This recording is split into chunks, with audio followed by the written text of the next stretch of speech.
नमस्कार, मी नाना आहिरे. आवाज in news Marathi चॅनलमध्ये आपलं सर्वांचं स्वागत करतो. बघूया आजची ठळक बातमी. आरक्षणाच्या उपवर्गीकरणावरून मनमाड पेटले. रिपाईने मोर्चा काढून सरकारचा केला निषेध. अनुसूचित जातीच्या उपवर्गीकरणाच्या केंद्र सरकारच्या निर्णयाविरोधात रिपब्लिकन पार्टी ऑफ इंडियाने आज रणशिंग फुंकले आहे. आरक्षणाचे तुकडे पाडून समाजात फूट पाडण्याचे षडयंत्र असल्याचा आरोप करत रिपाई कार्यकर्त्यांनी आज नाशिकच्या मनमाड शहरात जोरदार शक्ती प्रदर्शन केले.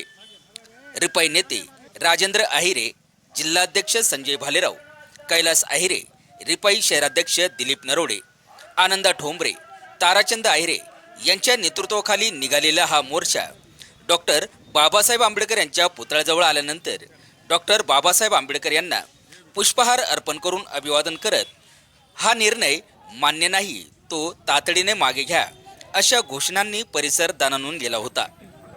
संविधानाने दिलेल्या एकसंधतेच्या अधिकाराला धक्का लावण्याचा प्रयत्न सरकार करत असल्याचा आरोप करत आंदोलकांनी मंडळ अधिकाऱ्यांना निवेदन देऊन आपला संताप व्यक्त केला.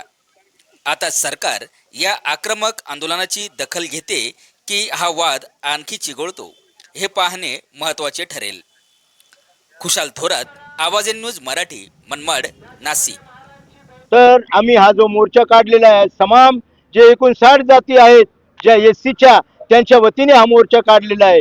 फक्त एकच जात, मी ओपन बोलेल, ही मातंग समाज यांना RSS व भाजपा प्रणित जेही काही पक्ष असतील यांनी एक बोट लावून दिलेला आहे व त्यांनी हे रान पेटवलेलं आहे.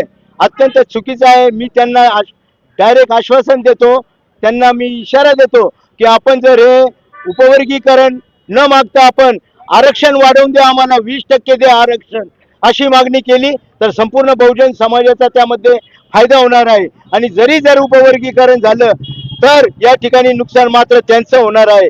कारण की बहुजन समाजामध्ये सर्वात जास्त लोकसंख्या ही बौद्धांची आहे आणि त्या टक्केवारीप्रमाणे बौद्धांना आरक्षण मिळेल असेही मी त्यांना सांगतो. व त्यांनी कुणाच्याही भूल छापेला बळी न करता परमपूज्य डॉक्टर बाबासाहेब आंबेडकर यांनी जी आपल्याला घटना दिलेली आहे त्या घटनेमध्ये सर्वांना न्याय दिलेला आहे, सर्व समाजाला न्याय दिलेला आहे.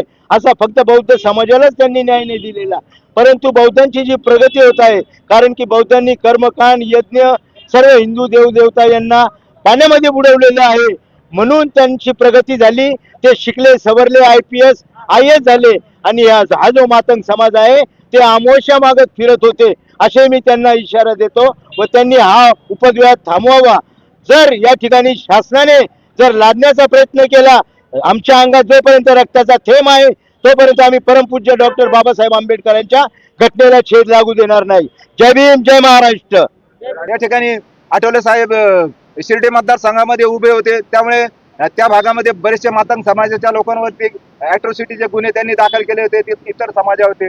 परंतु रामदासजी आठवले हे बौद्ध समाजाचे असल्यामुळे ह्या समाजाचे लोक जास्तीत जास्त ॲट्रॉसिटी दाखल करतात आणि म्हणून त्यांना त्याचा राजकीय लॉस सुद्धा झाला होता, राजकीय त्यांना किंमत मोजावी लागली. परंतु मी या ठिकाणी सांगेल की अवकडं जर कदाचित झालं तर त्याचा इतका जो काही नुकसान ह्या समाजाचं होणार आहे की कोणत्या समाजामध्ये जर समजा एखाद्या उदाहरणार्थ मातंग समाजावर अन्याय झाला तर त्या समाजाच्या ज्या वेळेला अन्याय होईल त्यांच्यावरती तर त्यावेळेला फक्त त्या समाजाला तोंड द्यावं लागेल, कारण इतर समाज कोणी येणार नाही, कारण त्याचा अवकडं वर्गीकरण झालेलं असेल, त्यांची आकडेवारी ठरलेली असेल. आता 2.5 हे त्यांच्या वाट्याला जी काही 13% जे आरक्षण येतं त्या आरक्षणामध्ये ते जर मोडले तर बाकीचे जे काही उर्वरित 11.5% लोक आहेत ते कशाला त्यांच्या भानगडीमध्ये पडतील.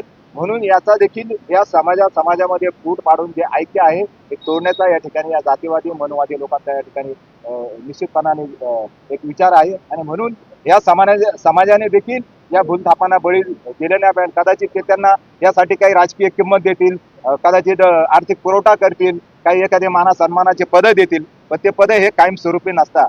आणि समाज जर आपल्याला प्रगत करायचा असेल तर त्यांना कायमस्वरूपी काही उपाययोजना झाल्या तर त्या समाजाची प्रगती होतील. आणि म्हणून आज या ठिकाणी आपले राजाभाऊ असतील, दिलीप भाऊ असतील, गंगादादा असतील, कैलास भाऊ असतील, निळे साहेब असतील, या ठिकाणी कोण आलेले अजून ठोंबरे साहेब आहेत, आमच्या ताराचंद जे आहे, आमच्या महिला आघाडीच्या सगळ्या माझ्या माता भगिनी या ठिकाणी उपस्थित झाल्या.